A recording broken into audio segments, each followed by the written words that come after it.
Conseil d'État, conjointement, Maître Safari Moumé, avocat après la Cour d'appel de Kinshasa Matete, conjointement, Maître Onyemba Douendek Laurent, avocat au barreau de Kinshasa Matete.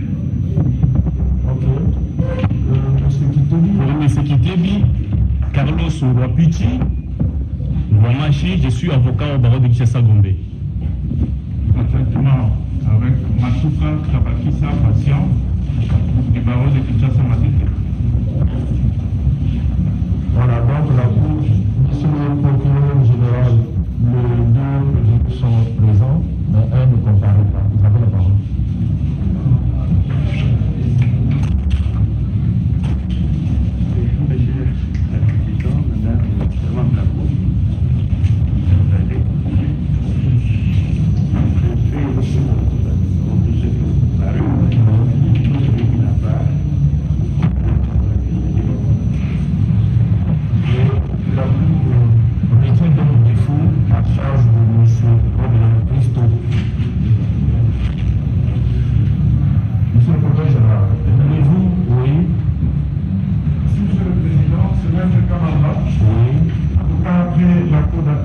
Kinshasa Matete pour M. Patrice Kitebi.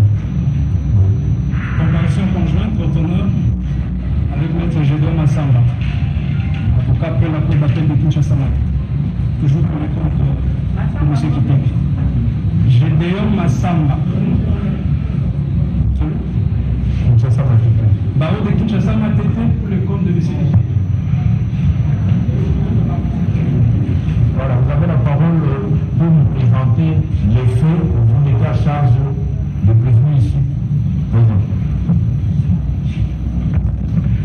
Merci, Monsieur le Président, Madame, Messieurs les juges constitutionnels. Dans le débat, vous aurez à connaître davantage le détail des faits. Ce que nous voulons vous dire, c'est qu'au moment où M. Matata Mponyo était Premier ministre, il a conçu avec son gouvernement la création de parcs agro-industriels à travers le pays, en commençant par Bukangalonzo. Alors, en créant ce premier parc, dit parc pilote, eh bien, M. Matata a tout faussé dès le départ pour accomplir ses desseins. Vous aurez tous les détails. Mais nous vous disons ceci. En matière de marché public, on doit toujours recourir à un appel d'offres. Nous aurons l'occasion de vous donner également le détail de cette loi, mais elle a été conçue pour vraiment arriver à bien choisir l'entreprise que l'État veut utiliser pour réaliser un projet. Monsieur Matata, Premier ministre, a bafoué la loi et a préféré, dans une affaire aussi importante où l'État devait engloutir des centaines de millions de dollars, il a recouru à la procédure de gré à gré. Mais bien plus, même en matière de la procédure de marché de gré à gré, mais il est prévu l'autorisation de la Direction générale de contrôle de marché public. Il n'a pas eu recours à cette direction générale, dont il n'a pas eu l'approbation. Et comme il ne voulait rencontrer aucun obstacle à la réalisation de son dessein de nuire aux finances publiques, eh bien, La plupart des dépenses ont été faites par la procédure d'urgence. Ça suppose qu'on ne dépose pas un dossier devant le ministère du Budget.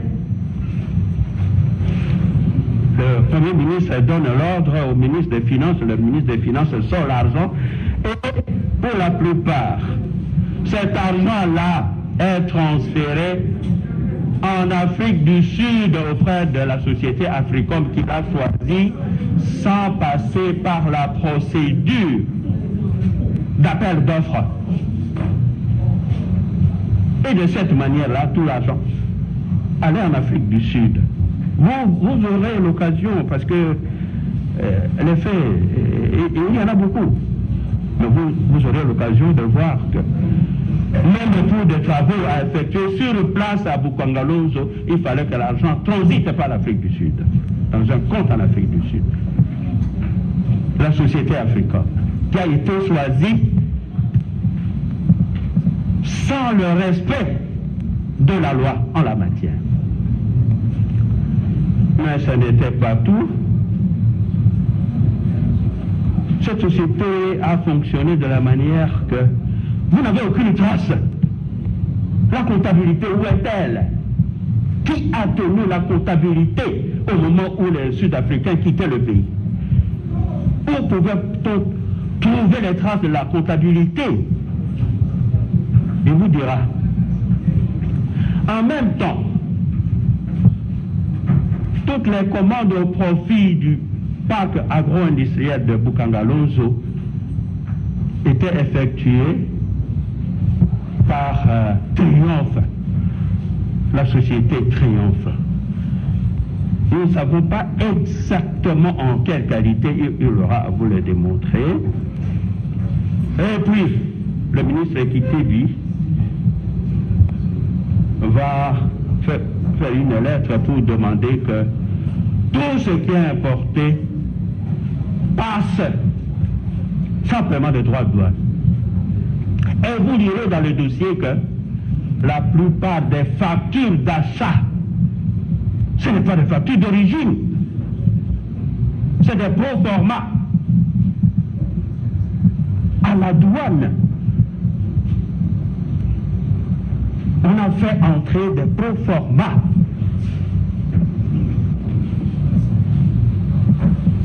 Et alors, comme il y avait les instructions, tout ça a été sorti comme ça. La DGDA n'a pas pu apercevoir ses droits. La DGDA. SCTP, Eteonatra, rien perçu. L'OTC, on n'a rien perçu. Mais quel est gâchis pour les finances de l'État?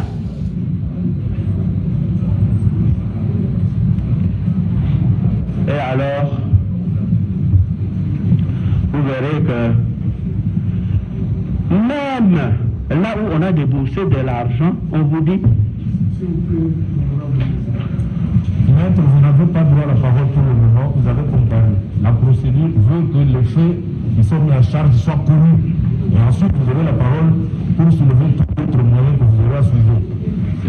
Donc, ça, oui, ça viendra. D'abord, la Cour vous dit qu'elle commence l'audience à 10 heures. À ce niveau de responsabilité, et les avocats et les partis doivent respecter le minimum, c'est la ponctualité. Alors, M. Grobler, à la barre.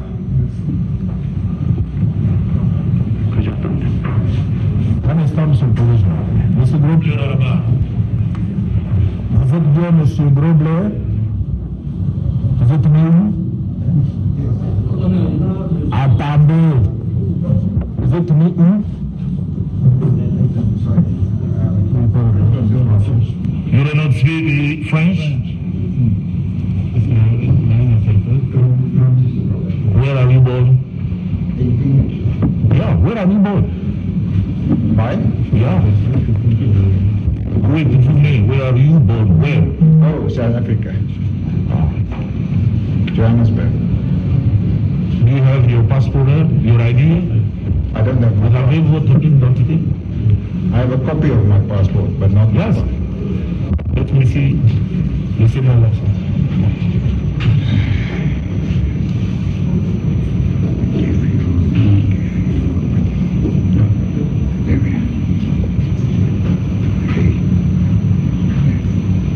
Président, c'est électronique.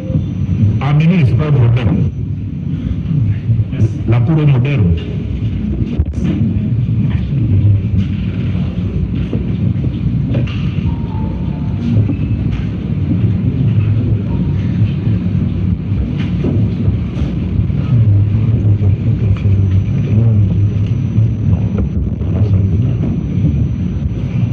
On découvre que votre client ne parle pas français, donc on devra bien le désigner d'interprète.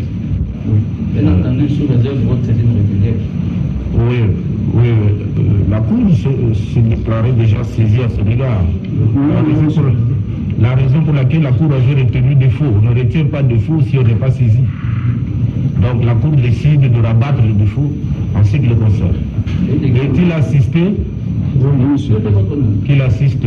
Si vous rabattez les défauts sans que votre saisine à son endroit, on n'aura pas le temps de soulever notre moyen de non saisine.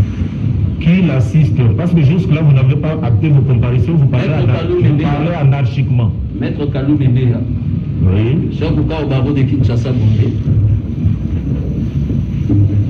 Maître Chabam avocat au barreau de Kinshasa, Madé. Oui. Maître Corneille Madimba, avocat au barreau du Kasaï central. Maître Eric Bilali, avocat au barreau du Congo central. Maître Mathieu Chipamba, avocat au barreau du Kasaï central. Alors, Maître Augustin Manunga, avocat pour la Cour d'appel du Kouilou. De Kouilou? Oui. Mais le dit qu'il est à Haute-Voix, on n'entend pas. Cour d'appel du Kouilou. De Kouilou, oui. Merci de la parole, Monsieur le Président. À ce jour, votre Auguste Cour ne peut pas être saisi à l'égard de notre client. Pourquoi? L'adresse consignée dans la citation à prévenir est une fausse adresse inconnue de notre client. Notre client vit en Afrique du Sud. S'il est poursuivi comme gérant de la société Africom Commanditi, dans les pièces qui gisent au dossier, l'adresse de cette société est bien connue. Il est surpris d'apprendre qu'il est cité par devers votre cour à une adresse qu'il ignore totalement. Lui n'a pas une résidence au Congo, encore un domicile. Il ne peut pas comprendre qu'aujourd'hui, votre cour se déclare saisie à son endroit. Alors, cet espoir est irrégulier à son endroit parce que ça lui cause préjudice. Il ne peut pas accepter de couvrir les vices parce que c'est en matière pénale, il doit bien s'organiser pour présenter sa défense et qu'il n'a pas peur de venir comparaître. Dès que la procédure sera régularisée, il se présentera devant l'Auguste Cour pour se défendre. Nous avons dit, avec l'autorisation de la Cour, s'il y a un confrère qui veut placer un nom, je peux lui passer la parole. Pour un élément nouveau, hein, on n'est pas dans le verbiage récurrent. Un élément nouveau. Oui, monsieur le on Président. dit que l'adresse n'est pas la sienne. Quel est le prochain argument? Le prochain argument, c'est par rapport à la validité même de la requête aux fins de fixation, voire même de l'acte d'accusation du procureur. Là, on n'est pas sur la saisine, on est sur la saisine de M. Grobler. Oui, absolument. Notre client, parce qu'il est co-accusé sur un même acte avec les autres prévenus ici présents, Monsieur le Président. Mais on n'est pas encore au niveau des préalables. On en était à la comparution concernant M. Grobler, Christo. Ah, on en aura fini. C'est ça,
messieurs, nous sommes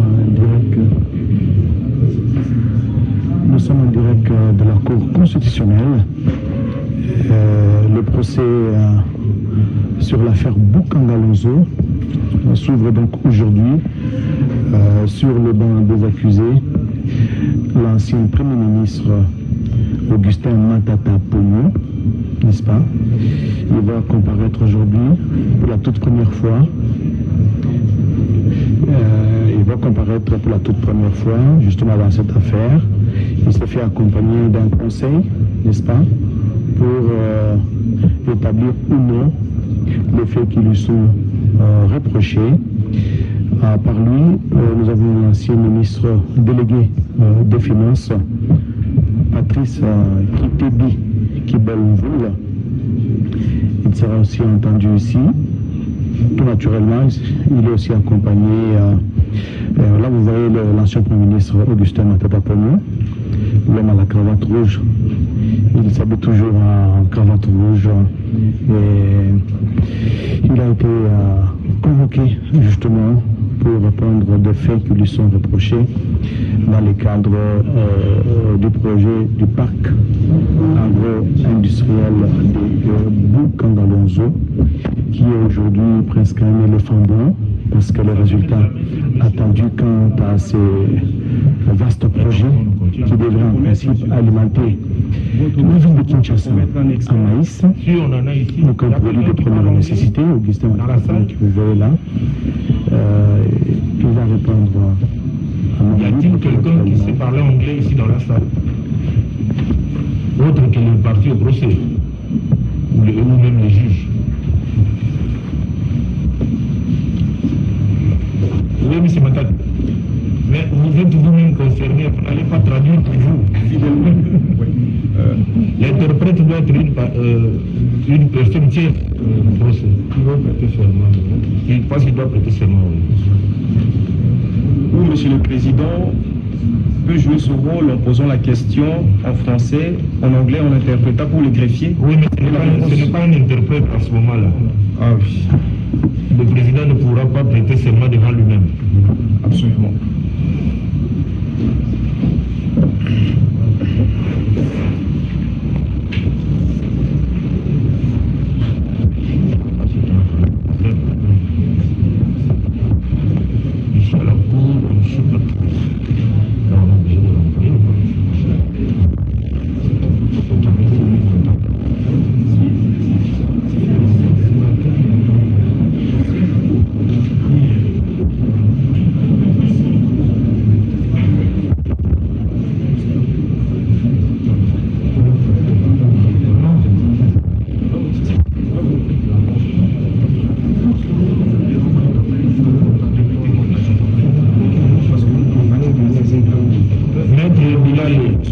Vous avez annoncé à la cour que monsieur l'interprète était en route, non?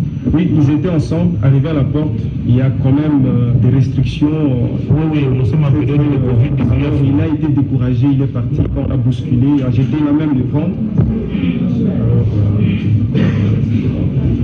Il était accompagné d'un interprète comme chaque jour. Donc on a des échanges avec lui, avec un interprète. C'est vrai qu'on avait aussi à l'idée que si notre interprète est là et que le président estimait qu'il fallait un autre interprète fiable, assermenté, il n'y a pas de problème.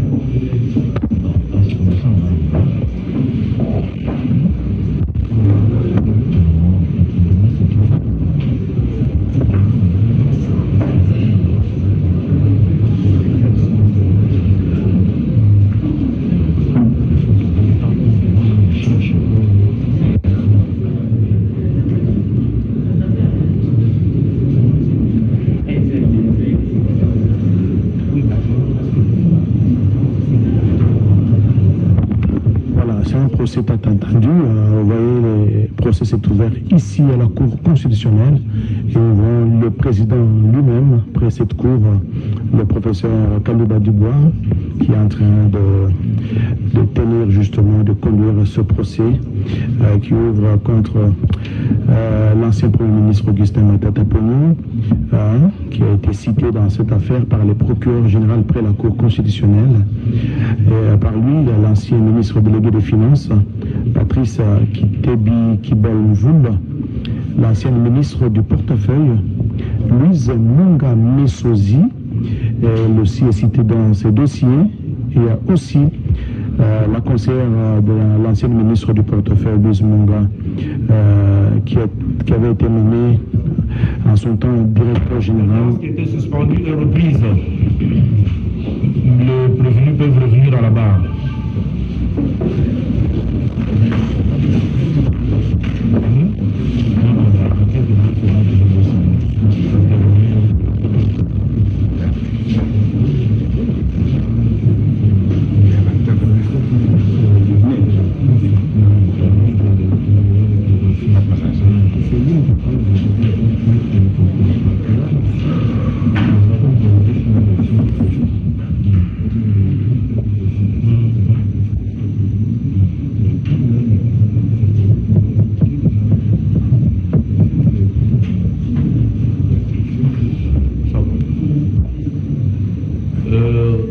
La Cour réputait à un problème du procès équitable.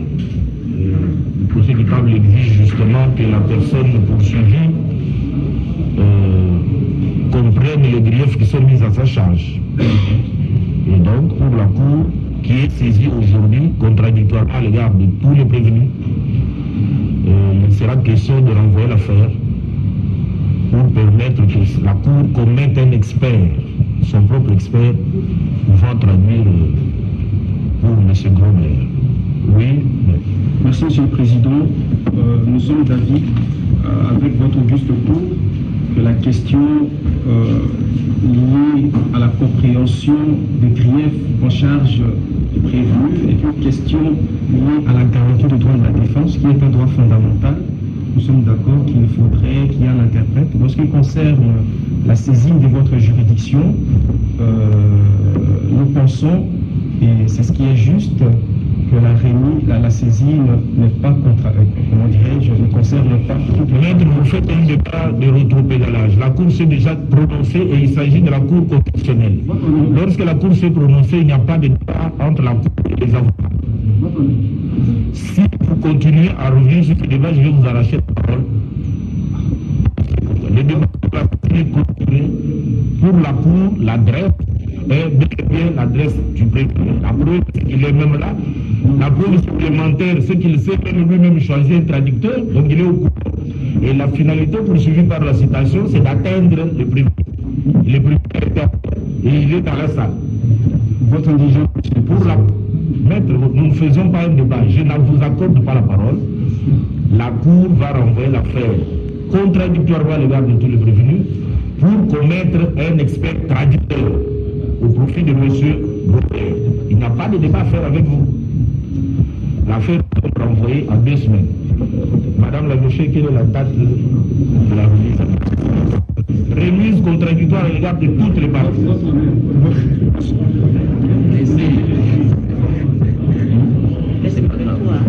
La Cour ne vous accorde pas la parole. C'est la Cour qui gère le débat et pas l'avocat. Le lundi 7 novembre de ce mois, lundi 7 novembre 2021. Vous êtes trop nombreux et si vous êtes occupés, d'autres avocats. Monsieur le Président, nous nous inclinons, nous sommes asphyxiés. Non, c'est le oui, il faut plutôt être discipliné. La prochaine fois, vous venez à 10h pile. Le calendrier. Parce que l'impression que vous avez donnée devant les caméras du monde, c'est que la défense n'est pas structurée au Congo. Oh oui. Alors que vous êtes devant la plus haute juridiction, vous venez en retard et vous posez des problèmes qui auraient dû être résolus par vous avant. Il ne faut pas donner cette impression-là. Ça tombe le 8 novembre. On vérifie la date exacte, c'est un lundi, ça tombe le 8 novembre. 8 novembre à 10h dans la salle.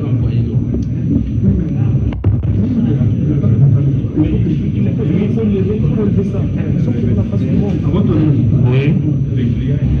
Merci, Monsieur le Président. Nous avons pensé que la question de la remise a toujours été discutée entre... Devant les juridictions inférieures, pas ici.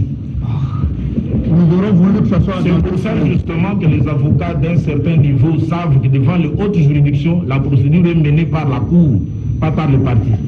Donc il ne faut pas nous engager dans la stérile. Par 2 semaines.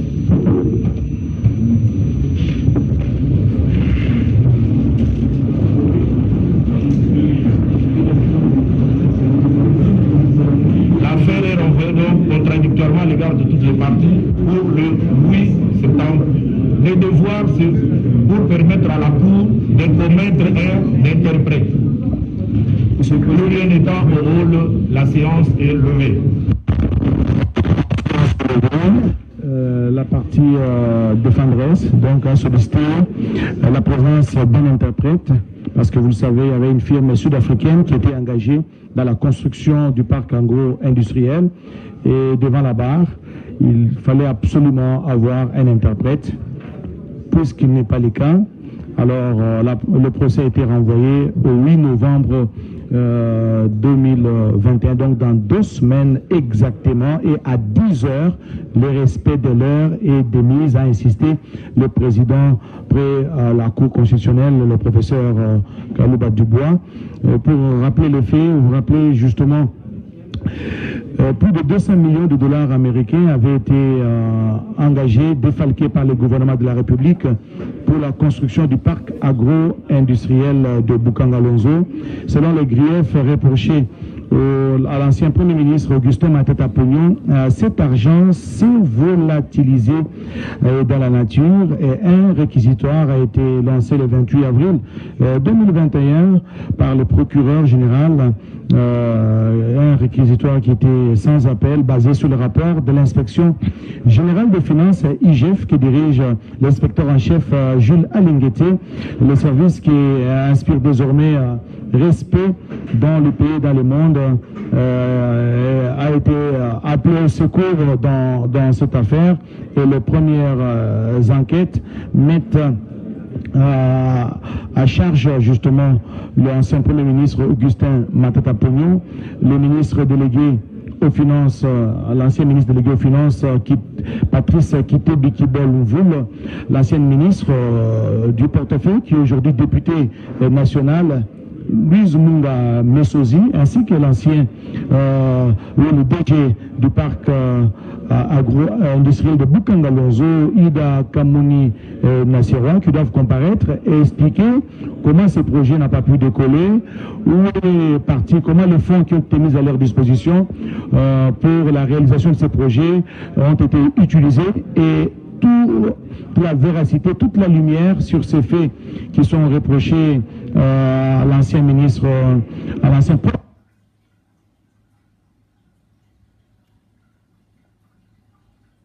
ce procès qui a été reporté, vous le savez, au 8 novembre